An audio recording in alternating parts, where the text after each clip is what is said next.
Okay, we're back for part two of this sports debates episode, and we are talking basketball. We got Sixers rumors, and then we're heading over to the NBA playoffs as that is heating up, getting ready for the final. So, Sixers, they are looking for a new head coach after the firing of Brett Brown, and there's pretty much two main guys here. The front runner is Mike D'Antoni, former Rockets head coach, and then Tyrone Lue, former Cavs championship head coach, Clippers assistant coach, I believe. So those are the two main guys that the Sixers are looking at. There's a few other names thrown around there. One of those guys was Billy Donovan, but the Bulls grabbed him. So now it's these two. So who's the best fit? That's the main question. Emmanuel, who So would you hire? let's see. I would, out of those guys, probably Dan and Tony. He has the best reputation out of all of them. Yeah, the Cavs went to the finals and won it, mostly because you had Kyrie and LeBron and Kevin Love when he was actually, doing really well. But now the Cavs, I don't even remember the last time I actually heard them doing great in the NBA. So I definitely think Dan and Tony is the best option to go. Even though he's like the 7 seconds left, saying 7 seconds or less type coach. If he changes coaching style, then yeah, he'll be perfect for the 76ers. Wayne and Aiden, you guys both agree with that, right? I mean, I think that's unanimous here that Mike D'Antoni is the main guy. So we all agree that he's the guy. So what's the impact he has on this team, Aiden? Yeah, so the thing I think he might try to do better than Brett Brown did is make Ben Simmons shoot. The Rockets were the shooting team of the league. That's what Daryl Morey wanted to do, their GM.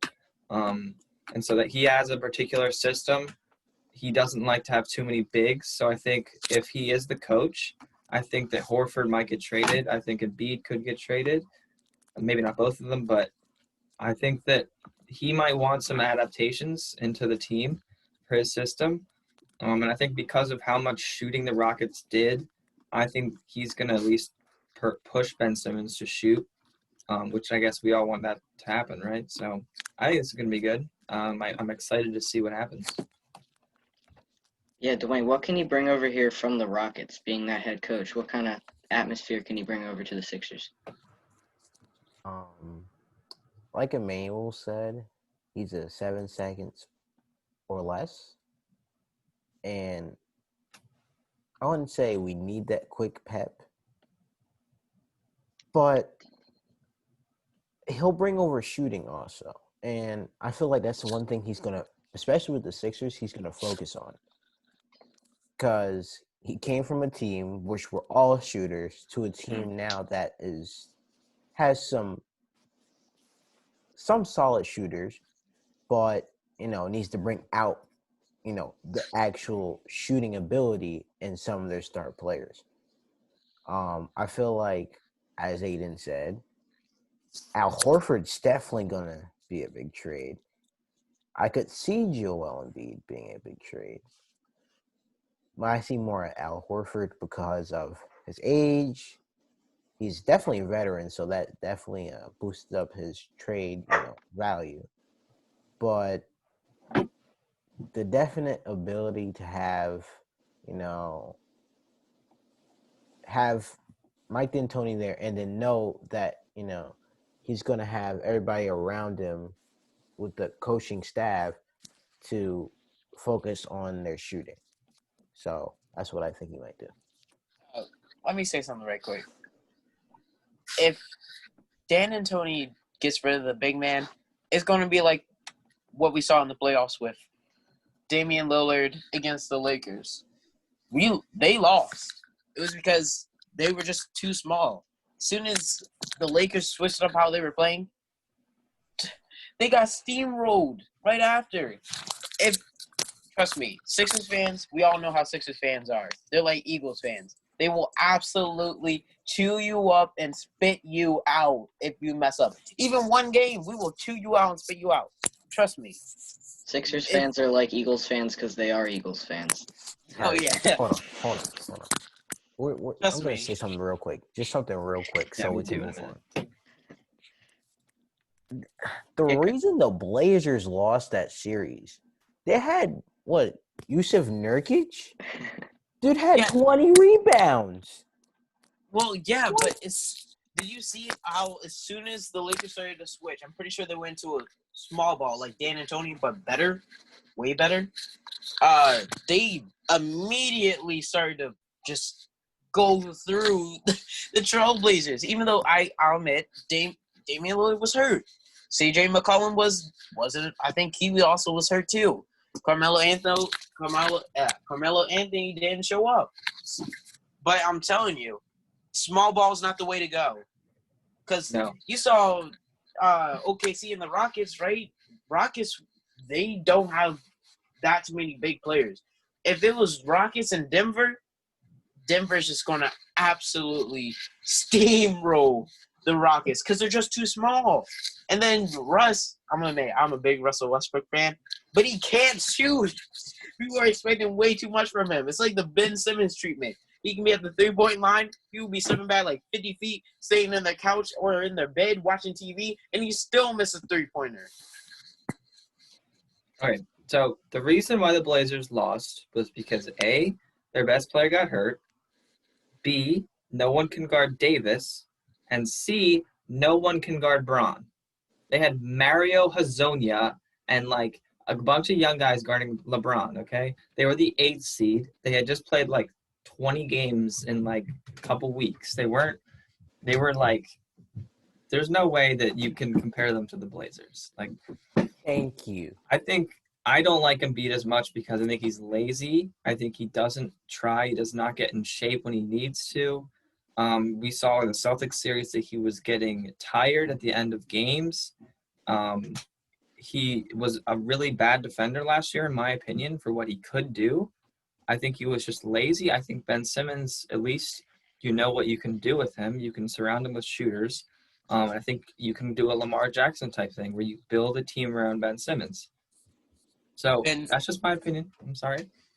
If anything, I would rather build a team around my big man, which would be, of course, Joel Embiid. Ben Simmons, yeah, but to me, he just seems – he's like Carson Wentz. He gets hurt too much. I think you need to trade him away, even though, yeah, I know you guys probably traded a whole bunch of picks for him and got him in draft and everything, but he just doesn't seem worth it to me. Of course, some other team will probably be able to utilize him, but Ben Simmons, he can go. That's perfectly fine. Listen, Emmanuel, you never made me slide back in my chair this far. Are you serious? Carson Wentz? Damn it. Okay. And B gets hurt more than Simmons. Yes. Okay, let me say this. I know this is a bit far stretch, but if we get Ben with shooting, he could possibly be the best player in the league. By far. Embiid is just lazy. You can't teach lazy. You can teach three-point shooting, and you can get that into his brain, but you can't teach the person not to be lazy. He has to even come out of that. All right, That's a good point. All right. I'm done. So that was probably the most heated discussion we've had in sports debates history, and I enjoy it. All right, so there's not just coaching rumors for the Sixers, there's trade rumors. Two main players in there, Buddy Hield and Chris Paul. So those are two rumors. Now, Aiden, do you have another rumor? Yes, I do.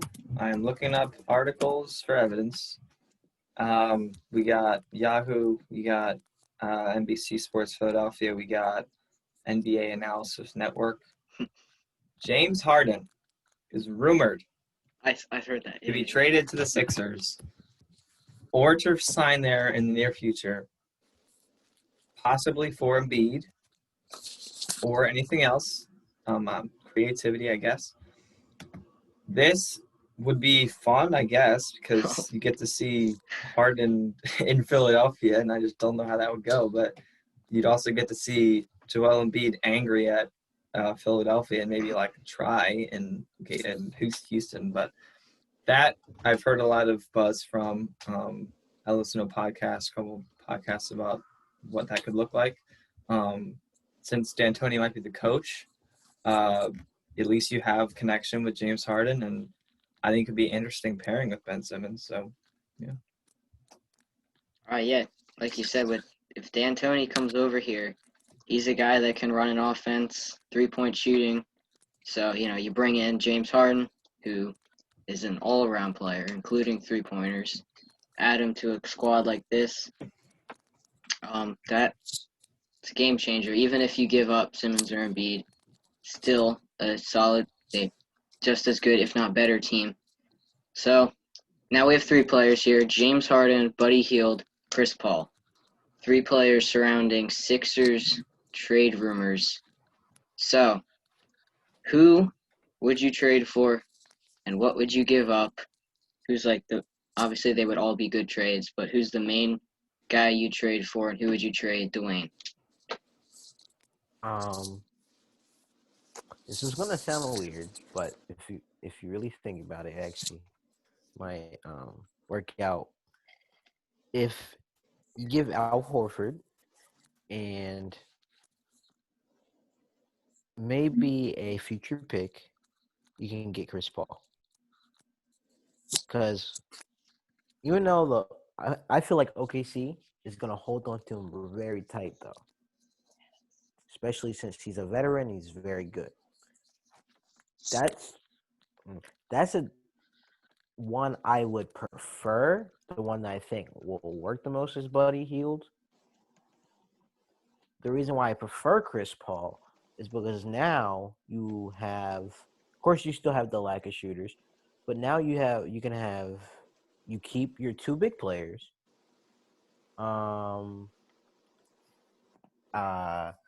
Also for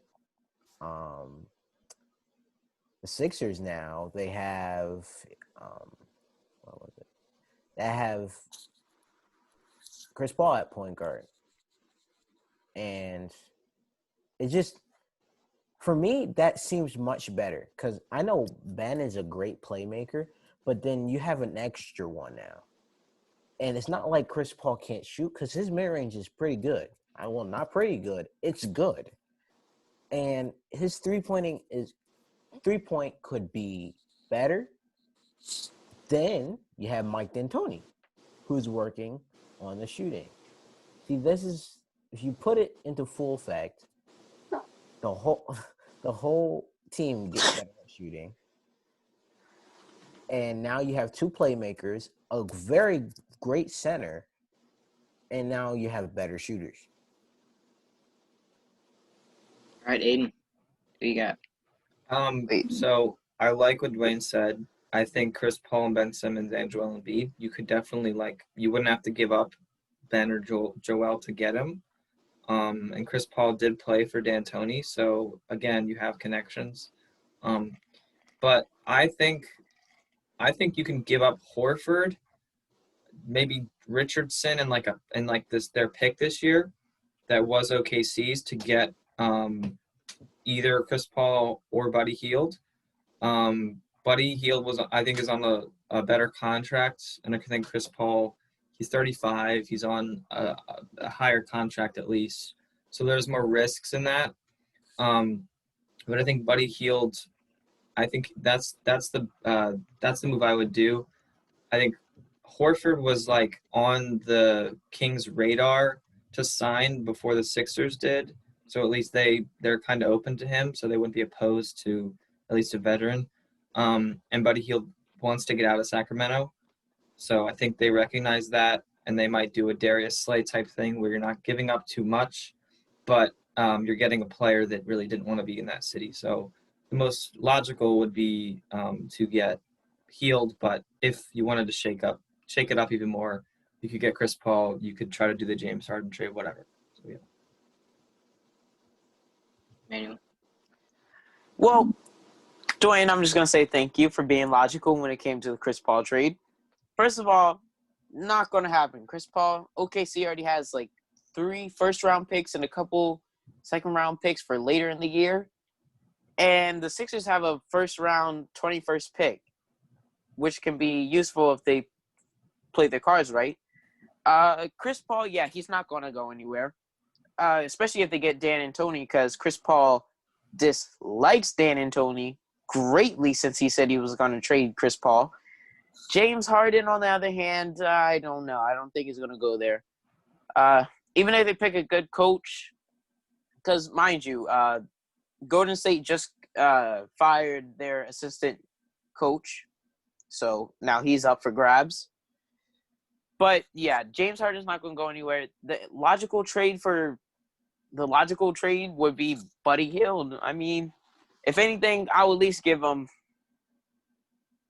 I don't even know, Al Horford and Alec Burks for him.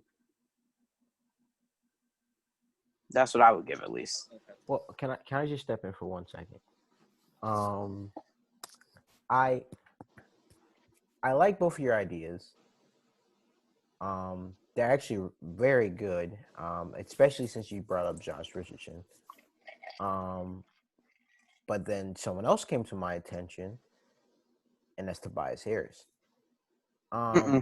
Great. He's a great player. I'll admit it. Listen, I had doubts going into the playoffs. I had doubts. In some of those games, he was not helping. But, last 2, he was doing well. But if you're looking to get someone big, you're going to want to give him up. Because he's not a star player, but he's a very good player. So that's a possibility, especially for someone like Buddy Hield. I feel like that's a possibility. And Mayo brought up Mike D'Antoni and Chris Paul. And I really think that was because of the system, not because of the coach. I feel like because James Harden was there and has been there and probably will be there for a while, the offense was so all around him for Chris Paul being traded and then put in there. It was a rough transition. So I really don't think that was the coaching. I really think it was just the systematic way of things happening. So yeah. Sorry, can I say one thing before we move on? So I think it's going to be hard to get rid of Horford and get rid of Tobias's contracts, because I think those are 2 of the 5 to 8 worst contracts in the league. I think John Wall, Blake Griffin are guys that have bad contracts, and then Tobias and Al are both up there. So I think it's going to be hard to get rid of them. And if you were to trade them, I think you'd be doing more of a reset where you would trade Tobias to the Bulls for Otto Porter or something, where you're just getting rid of that salary, you're moving on. They might get a good player, but, so I think it's going to be hard to trade those contracts. You kind of have to keep that in mind. All right. Well, Oh, sorry. Let me say one more thing. The Sixers, again, they have a first-round pick, first round, 21st pick. They don't really need to trade anybody. They pick their card. They use their cards right. They can get a person that can help for the shooting, and without trading anybody. They don't necessarily have to trade somebody in this turn. Wait next season. yeah, I got Buddy Hield. I think that'd be a really good fit for this team. Like Aiden touched on, there's a lot of problems he's had with Sacramento. I have it right here. All the things he's requested a trade. He's specifically said he's unhappy in Sacramento. He even lost a starting job to, I don't really know all the details on that. Apparently he was benched when they needed 3-point shots. They needed shooting and they benched him. So he's obviously wants to get out of there. But a name was thrown out in an article I was reading, a possible other guy to throw into a trade, and that's Matisse Thybulle. Obviously, I like him as a person. He's a fun guy. He's got a YouTube channel, all that stuff. as a player, he hasn't been too important to the team. Obviously, his defense is really good. Point-wise, he's not a scoring guy. But before we move on to the rest of the NBA, what do you guys think about Matisse Thybulle possibly thrown into a trade? Emmanuel, you look eager to say something. Why? No. Keep Matisse Thybulle. He is good. He is a good player. You may not be able to see much of him now, but trust me, if you utilize him right, he's good. I'm telling you, the Sixers aren't doing it right. Almost everybody. Let's see. Nerlens Noel, he's at OKC. They went to the playoffs and made it farther than Sixers right now. Let's see, who else? What's his name? Shoot, I can't remember. It was another center, another big guy. Plays for the Bucks, Kyle Kuzma. He went to the Bucks, made it farther than the 76ers. These guys are good players going to teams that aren't supposed to make the playoffs. The Oklahoma City Thunders had a 0.7 chance of going to the playoffs. All these guys are good players, but the Sixers get rid of them. I know they were different coaches and all, but still, trust me, you're going to want to keep Matisse Thybulle. He can be very important later in the season or next season. Any other comments on that? For me, I wouldn't trade him unless it's a deal maker. And I wouldn't trade him if you have to give up Richardson as well, because I think we saw like 2 years ago before they had Richardson that they really struggled to guard like Kyrie types and like Curry types, where they're just like smaller guards that really can shoot and can get around bigger guys. So I think if you're gonna give up Thybulle, it has to be like the other team has to say, we want Thybulle or else you're not getting this guy. And you can't give up Richardson as well because you're losing two guys that can at least guard the opponent's like point guard.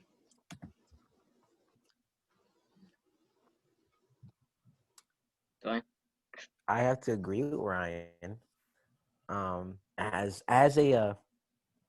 like him as a person.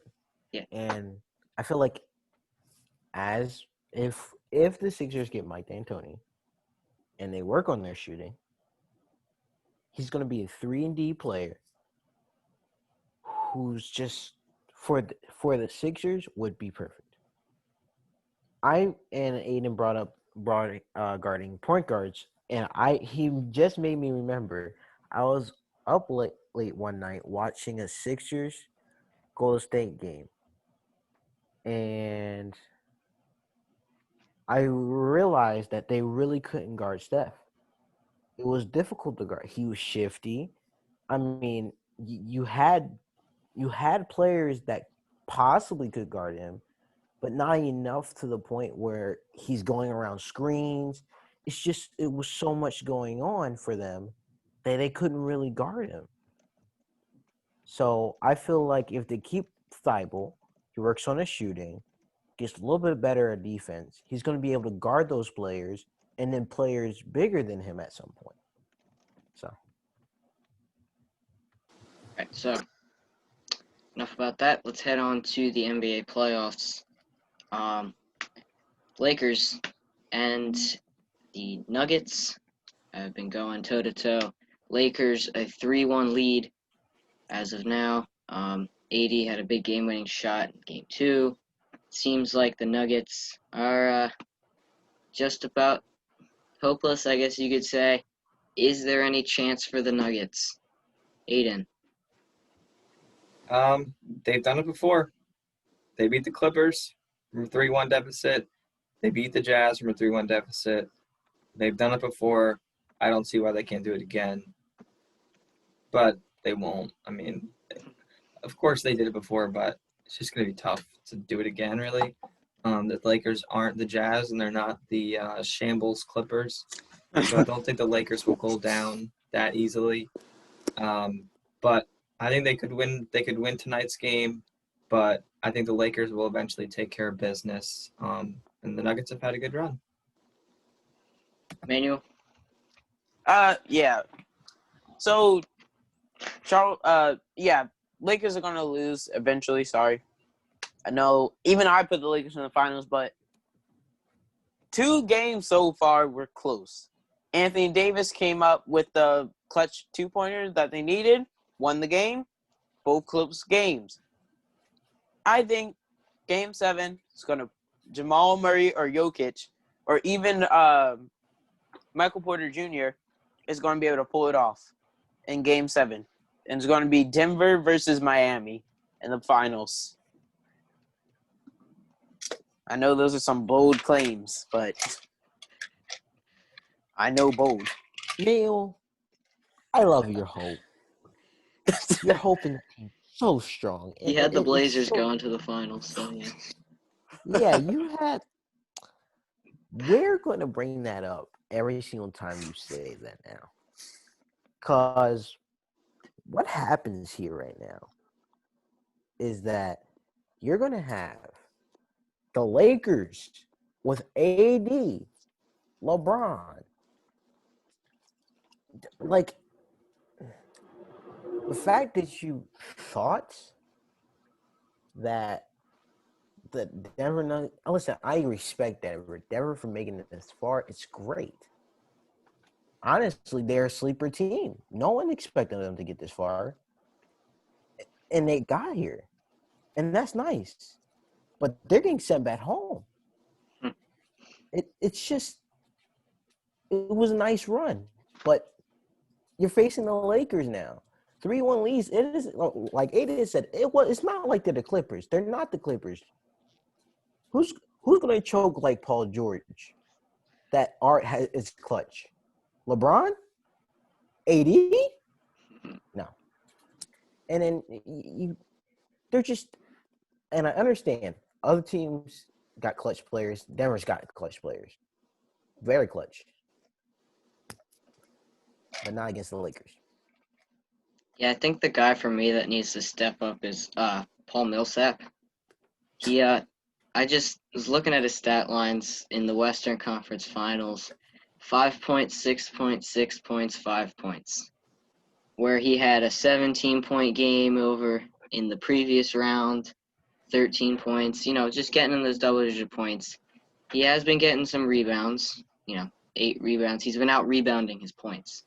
But he's definitely a veteran that needs to step on a team. Obviously, Murray and Jokic are the two main guys that have helped them get this far. But if they want to take down the Big Bad Lakers, Paul needs to step up for them. All right, on to the Eastern Conference. It's the Heat and the Celtics. So the Heat had a 3-1 lead last night. The Celtics boosted over to limit their lead to 3 games to 2. So can Boston keep their Game 5 momentum going, or will the Heat wrap things up here? Dwayne. This, I actually talked about to my dad, which is kind of funny. And it was a good argument. But the Celtics, as I said in the beginning, are different. They're majorly different, as in, okay, I'm not saying the Heat don't have clutch players, because obviously we saw that. We saw that from Tyler Hero. We saw that from Jimmy Butler. Was it Duncan? Bam Wow. Adebayo. Hey, don't forget See, him in that major block. All of these players are very clutch. But the Celtics have stars that are clutch. There's a difference. Okay. It's nice to see, yet again, it's nice to see that the Heat made it this far. Another sleeper team. But the series is going to 6. No, it's going to, what am I saying? It's going to 7. I keep on forgetting that the Celtics are, it's going to 7, and it's going to be a good 7 games. The last game is going to be so hype, and the Celtics win, it's going to be nuts. All right, Aiden. Yeah, so as well as the Heat have been playing, they haven't been playing well. Their shooting numbers haven't been good. I think they might have only been shooting like 30% from 3. And the reason why they were winning is because they were getting good contributions from Tyler Hero, who had his playoff career high. He's a rookie, obviously, so but they got good contributions from a number of different guys that maybe wouldn't have. And the thing for the Celtics was they couldn't really deal with the depth of the Heat. The Heat had like this 9-guy rotation that kind of just overpowered the Celtics with depth. And now that's actually down to 7 or 6 guys because I think, I don't know why, I heard this somewhere, but like, I just think that the Heat, what's his name? The 2 wings, Crowder and Iggy, I think struggled a bit, and their depth is definitely questioned after last game and even before that. So I think it's definitely winnable for the Celtics. I really hope they don't win. I hate the Celtics. They beat the Sixers, so I'm angry. But I think there's only 2 games, right? The Celtics need to win 2 games and they win the series. And the Heat need to take care of business in order to show themselves as a good team. Manuel, quick comments on that. Yeah, I'm going against you guys again. Heat are gonna win. That's all. This is gonna be bye-bye for the Celtics. Yeah, I quick have to note. agree with Emmanuel. On Aiden's thing with the percentage, they shot 19. Ooh. 19% from 3. Oh As no! a team, not just one player. As a team. Sounds like Ben Simmons. Yeah, I'm gonna have to agree with Emmanuel. I think the Heat hang on. I'm trying to be unbiased there, but they won 3 games. They kind of just like outlasted the Celtics. I think they can do that one more time. Whether it's Game 6 or Game 7, I think they can do it. All right, so that's it for this edition of Sports Debates, where we love talking about other teams in the playoffs, but then end the video and cry because none of the Philadelphia teams are ever in. So, yep, that's just about it for this episode. Stay tuned till the next one. So for Aiden, Dwayne, Emmanuel, and myself, this was Sports Debates.